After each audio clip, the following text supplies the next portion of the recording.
Hello everyone, this is Shiv Prem, a legal intern at LEXIS and Company and currently pursuing BA LLB honors from Central University of South Bihar. In this today's session, I will be dealing with the Quasi contract. So let us start this topic. As we have seen, the contracts in India are codified under the Indian Contract Act 1872. Chapter 5 of this act deals with the quasi contract, as we popularly call. But the heading of the chapter is of certain relations resembling those created by contract. The chapter consists only 5 sections as against volumes of cases under common law. The central function of quasi-contract is providing a remedy in extremis may explain why no wholly consistent or comprehensive definition of benefit is possible or desired. Quasi-contracts fills many gaps in areas to which other more conventional legal actions do not comfortably extend and often provides a remedy of last resort. The historical origin of quasi-contract. The quasi-contract grew out of a common law action of general assumptionists, which itself was the progeny of the contract again of the special assumptionist.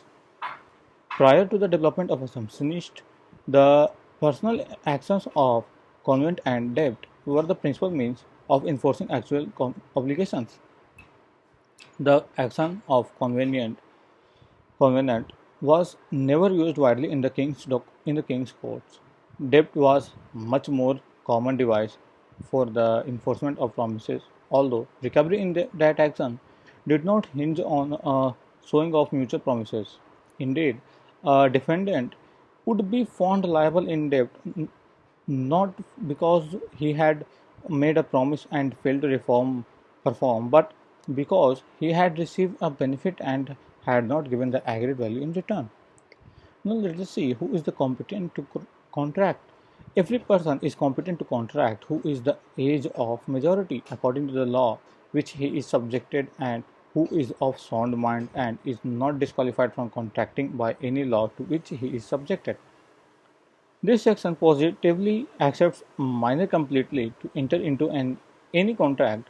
So the question of validity of contracts for necessity and viability of certain nature of contracts does not arise. All contracts with a minor or by a minor are void in India after Mohiri Baby versus Damodar Das Ghosh.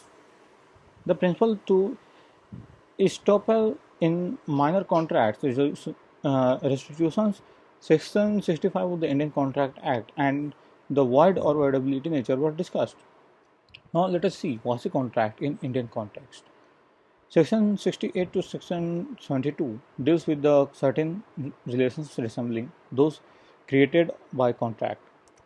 Under Indian Contract Act 1872, it incorporated those obligations which are known as quasi contracts.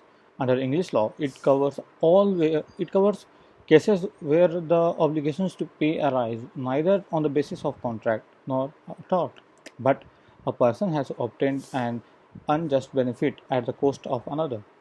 The quasi-contractual obligations are based on the principle that law as well as justice should try to prevent unjust enrichment, means enrichment of a person at the cost of another to prevent a man from relating the money of or some benefits derived from or another which is it against a consequence that he should keep.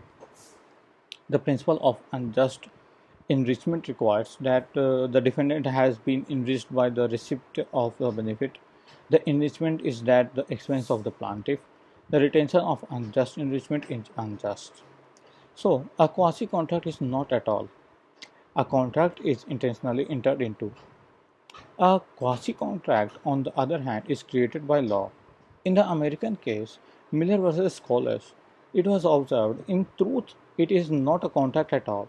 It is an obligation which the law creates in the absence of any agreement.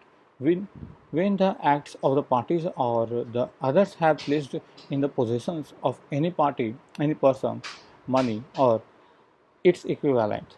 Under such circumstances that equity and goods coincidence, he ought not retain it, and which exploit bono, that is, injustice and fairness belongs to another. So now let us see some kinds of the quasi contracts as the supply of necessity, which is given under the section 68. Further, we have payment by the any interested person, section 69. Then obligations to pay, non-gratuitous act, that is section 70. Then we have responsibilities of finder of goods, and further we have mistake of variation. So quasi contract is a part of contract which is clearly mentioned in Indian Contract Act 1872. Title name is certain relations resembling those created by contract. Quasi contract is nothing but a contract which does not have a proper definition. Its definition is based on case to case. Quasi contract is based on the principle of unjust enrichment. Unjust enrichment, which basically means a profit unjustly obtained by a wrongdoer. There are different kinds of quasi contract, that is, supply of necessities, payment by an interested person, obligations to pay for non gratuitous act, responsibilities of finder of goods, and mistakes of creation. These all kinds help in better understanding of about the quasi contract. So that's all for now. Let us meet in the next session with a different topic. So please do like and subscribe the channel. Thank you.